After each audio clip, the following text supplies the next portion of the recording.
Well, it should change to online. Live stream. About So 30 did seconds. you gotta tell you guys? Yeah. She said I haven't told anybody. I said, when do you get it out? She said, you can't reward you with the third or something, but she's good in Vegas. So I said, I'll go for it. She was Vegas, and I said, no, I can't. I like him being Shannon like. You know, this has got such a delay on it, it hasn't got me moving yet. Get over here. I think that's an icon right there. What's that? Yeah, we're. What? Hi, welcome to our Thursday, third Thursday social, everybody. Hi, everybody. I'm Rick Wilkowski, your membership coordinator. Robin Baker, union member. With DPHHS. With DPHHS. Sheila, who are you? I'm Sheila from Revenue. Sorry. Shannon Graham, Department of Revenue. Jane Shawn with Allen Education Association. Jill Konauer, President of the Federation of Public Health and Human Services. Matt Ringel, DPHHS. No. Oh, you're not. No, not the lab. Oh, Office of Epidemiology and Scientific Support. there you go. Renee Sarbu, Vice President, Helen Area, DPHHS. And there's Jane now just talking. This huge delay. It's very long. It's very long. So tonight's going to be a real short night. Our special speaker we had to cancel at last minute, kind of. So Jill is going to talk a little bit about the merger and what that means for our local committee. So Jill? So, of course, there was a vote back on January the 20th by both statewide organizations, both the MPEA and the MEMFT. Both organizations voted to move forward together as one merged organization, which is the Montana Federation of Public Employees, which all teachers, all of us are all public employees, so I think the name is very reflective of the membership. And our way forward basically is one organization working together in, every community across the state of Montana. I think it's going to be very healthy for both organizations. We're looking at the things that we can do better together, looking at different ways of doing things that could be from either organization, which I think is also fantastic. And so on April the 6th and 7th, we're going to have I don't know, is MPEA having theirs at the same time? Yes. The AC, The annual conference. It's yes, now they'll called be an with us. annual conference, so everybody's going to be together. So anybody out there who would like to attend that, if you're an MPEA member, you have but to let Quint know. And for our membership and some of the MEA-MFT locals, there are only certain numbers of people that we can take. We have essentially, for every 25 employees, we have a delegate to the annual conference. And so for us, the Federation of Public Health and Human Services, it means 22 delegates. I don't know, Department of Revenue? I believe we get 14. Okay. So Jane, do you know? I think we get 30. 30? Okay. So on revenue, how do you choose who goes? Your board automatically goes? We usually start with the board and then incorporate anybody else who wants to go. So do you incorporate the MPA folks plus, how do you do that? We don't have to incorporate the MPA folks because we're already merged. Mm-hmm. So we don't have that separation. So MPEA, MEA-MFT, DOR is both, so we don't have to worry. 14, period, it's not, okay. Yeah. So then after that, on September 1st is essentially when we will be a fully merged organization. And between now and then, there's a lot of work going on what the structure will look like, what our locals within that structure will look like. I don't know if there's going to be that much change, I think, from the way that MEA-MFT does it, as much as it might be a little bit different for the MPEA members, because you don't have those cool numbers that we all have, which you're going to have because you're affiliated now with the AFT, and the AFT is the one who gives out those numbers. And I think most of those actually come more from the AFL-CIO part of things than otherwise. But so all of that's going to be worked out.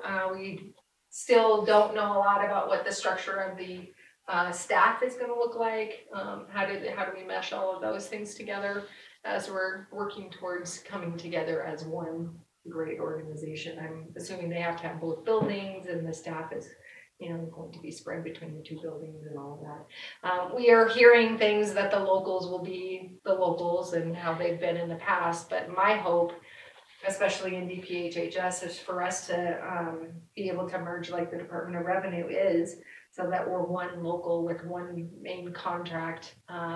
All of our divisions, I mean, in a lot of the divisions, we have MPEA members sitting directly beside and MEA MFT members, sometimes doing exactly the same type of job for just different programs, which is really nice. We should have one contract and we should be one local. And my hope also is that we'll be as member driven as MEA MFT has been. We have the power within our membership to, make change all the way up the line and have a say in MEA MFT operations and all of those things. So I'm hoping to get that for the MPEA members as well, because the membership's voice in all the governance and all of that is super important. So that's what I'm looking forward to, and excited that we're going to be working towards that as one big happy family. So more the merrier. I think we have a great opportunity right now to really build the strength of the union, and that's what I'm looking forward to, is working with all of us together to do that for the future. And one of the things we have to do is cross over, so MPA, or not just MPA and MFT, but we have to do revenue, has to work with public health, has to work with probation and parole. We have to all come together to be on the same page and to fight for the same issues. So with that, we're reaching out to our Missoula office. Next month, the third Thursday, is going to have one of these under the camera, and they will have one with a full membership in Missoula. Juliana's going to get that going. And then we're going to reach out to Scott in our Billings office. So spread the word. Shannon, if you know of anyone in your outer offices, to have them come to MEA in Billings or Missoula. We've got to get that word out. Next month is going to be the Weingartner Rights. Don Jones with MEA MFT will talk about what that card means, what that Weingartner Rights means to each one of us. So I hope we have a full house on that one. So Shannon, I will let the Missoula people know and the Billings people know. Okay, and we'll get invitations out and what have you. Because we have board members in each location. So. Okay, good. And maybe we can work on getting some phone calls out and see if we can drum up some people to attend. I think that would be good. Yeah, because I do have organizers in Missoula. We don't have any in Billings, but we can definitely ask. So Shannon, do you want to do just a little talk about the regional training this weekend or last weekend? On how many showed up on the snowy roads? I'm not sure. Originally 170 had been registered, they said. About 120 something showed up. I had never heard of a big number, 40, but yeah, all the classes. 40 canceled. Yeah, 40 canceled. And then So I think it was 149. Yeah. That's not bad. Mm-hmm. Not bad at all. Those were some interesting roads. Yeah, but I think we have to really push that regional training. There's always something to be learned at regional training. Whether even just listening to Eric Fever and Quint speak at the general sessions, whether you go to the classes or not, there's always something going on. Mm-hmm. The presentation from the health benefits division and the cost savings that they've done was really interesting to learn how much they've managed to save the plan. Yeah, Marilyn Bartlett is one cool gal. Yeah, and we're lucky to have her. Yeah, did you know that? I didn't know that until she spoke on that. No, I know that they had cut costs on the plan, but I had no idea how much they had managed to do. And then Union Leadership 101 addressed Janice a lot, so I think we got sidetracked a little bit from the intent of how to structure your local and what the duties of everybody was, but it was a good explanation of Janice and kind of what to expect from your local regarding that. The membership rights, I think they did a pretty good job trying to condense 4-hour classes down into an hour and a half or 2 hours, but I'd definitely love to take the longer classes and get more information out of them. But regional training is always, no matter what area you're in, try to attend the closest one to you. Yes. Yeah, and I went to the bullying one and it was the same thing. It was like so condensed that it was skipped over a lot of stuff and didn't get to some of the meat. Yeah. So it would have been nice. Yeah. It would have been nice. Can they offer the longer ones? Well, I think they've done it as a longer 4-hour course instead of breaking it up and having a first one and a second one. So At the Billings training, it was suggested that they start earlier and add a third sort of session, because there was 2 morning sessions, a morning session and an afternoon session, but I think that the organizing was morning and afternoon. You had to take both of them. So the organizing actually was afternoon and afternoon. Well, it was 2 afternoons? Is that what it, yeah, I knew we went that. straight from one into the other. Oh, okay, that's what it was, but and then the weather's messed everything up. Yeah. Okay, yeah. It really did, and I think they were trying to get us out earlier, which that changed the timing. Yeah, and that kind of helped, because how was your ride home? Mm-hmm. Was it pretty sketchy? No, it was actually great. Great goal. We left at 11 o'clock Sunday morning, and it was horrible. Oh, The wind started blowing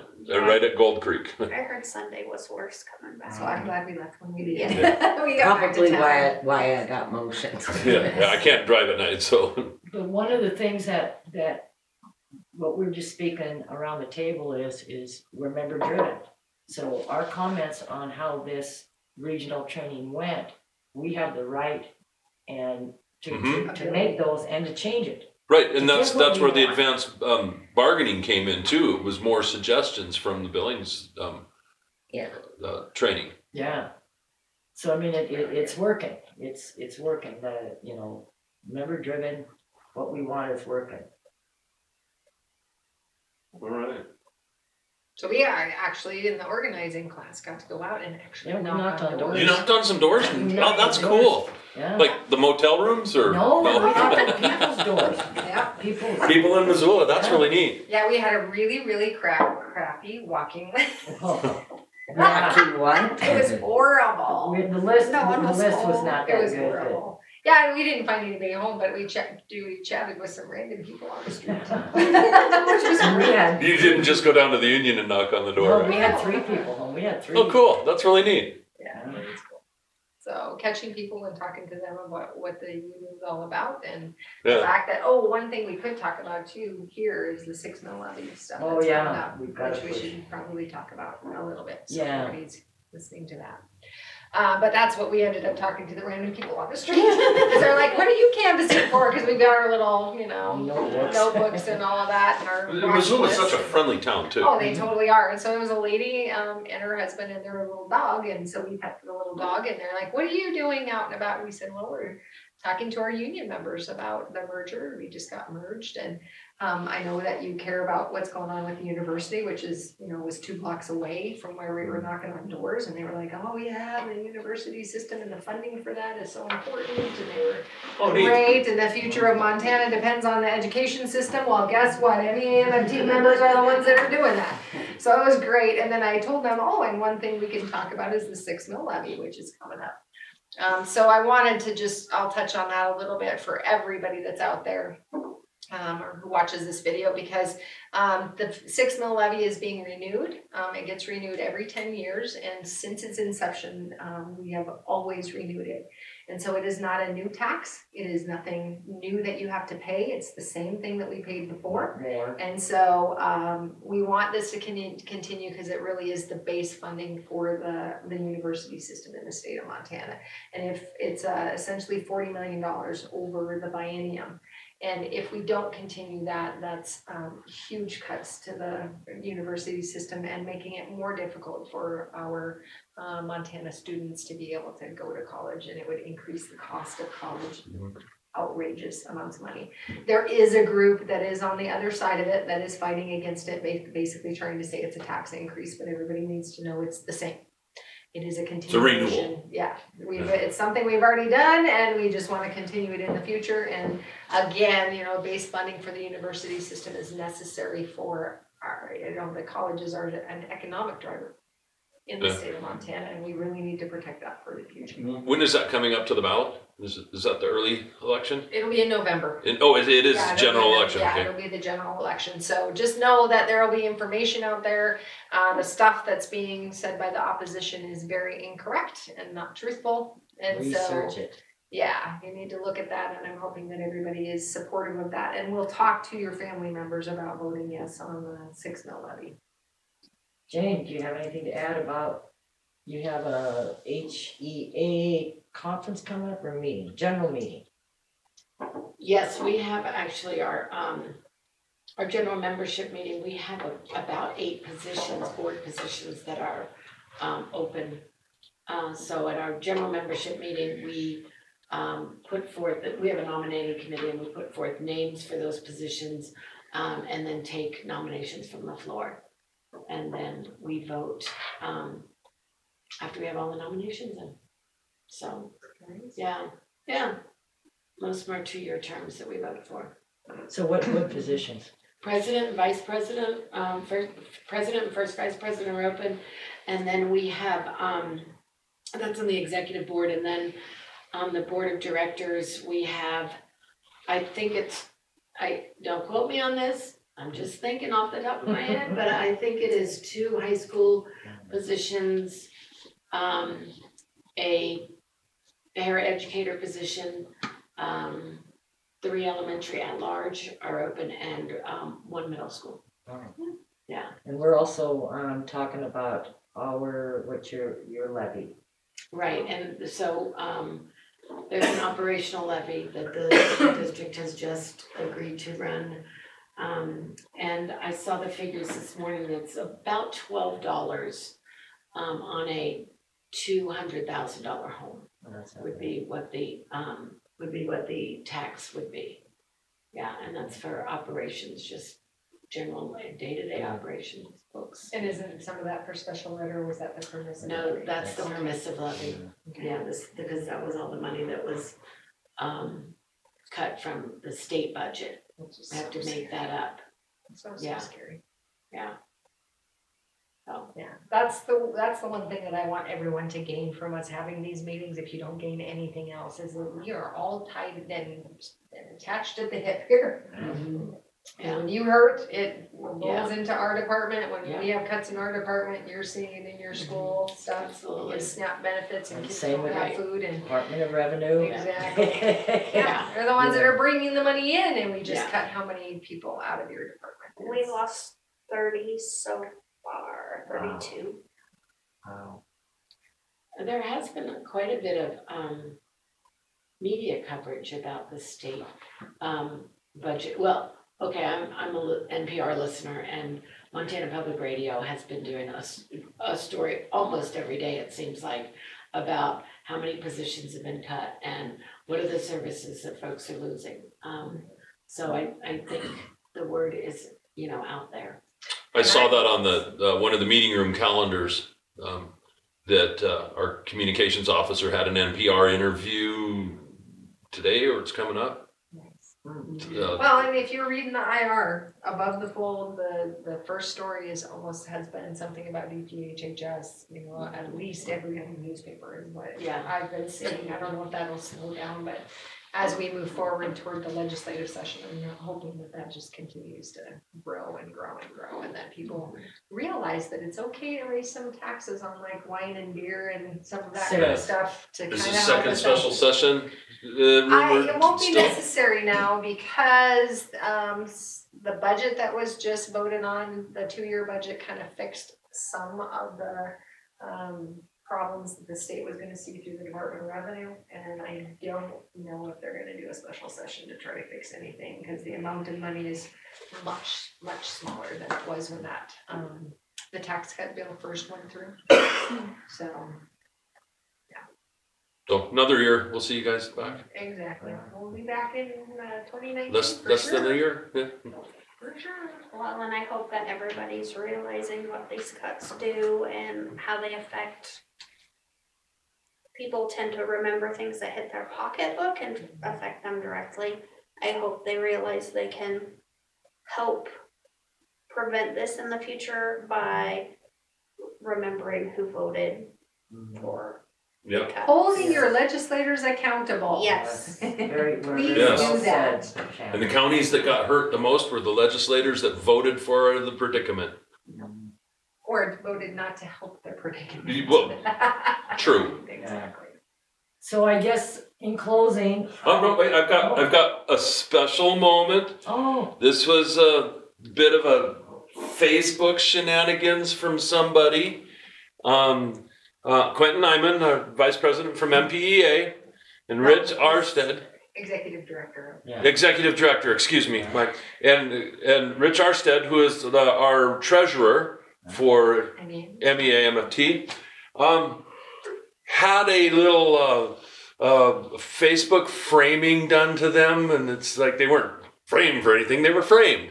So, anyways, I'm gonna put this up here. It's got a little bit about a 30-second delay transition on it, but it was special, and they made it public by putting it on Facebook, and I just wanted to share it with everybody else because it should be coming up here pretty soon. I don't have Facebook, so this is good. Renee, you gotta train me. Yeah. Move into the 20th. And, Turn the talk radio to a better phone. there it is. Oh, look at us. Happy Valentine's Day, Yes, boys. they're tattoo bro buddies. Yeah, or that's awesome. What the heck is the tattoo? it's their biker stuff. Oh. But it looks like it was at the Overland, and it was quite a while ago. Yeah, Quentin's got hair. Yeah, and his beard is not down to his. Yeah, Just got but cut. that was something special I found last night that I thought would be fun to share. And Quentin, Rich, I know you're going to see this. You're welcome. That's very cute. That's good. So if anybody has questions, you want us to talk about something specific during these meetings, all you have to do is send an email to any of the people that show up on a regular basis. Could be Renee or me or Jean or Shannon or anybody. Can they And send we it can to answer the questions. DPHHS? Yeah, they can make comments.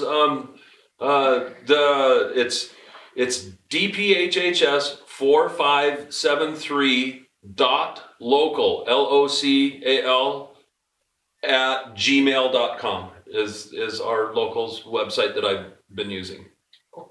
And that's the same one that we use for YouTube and Facebook.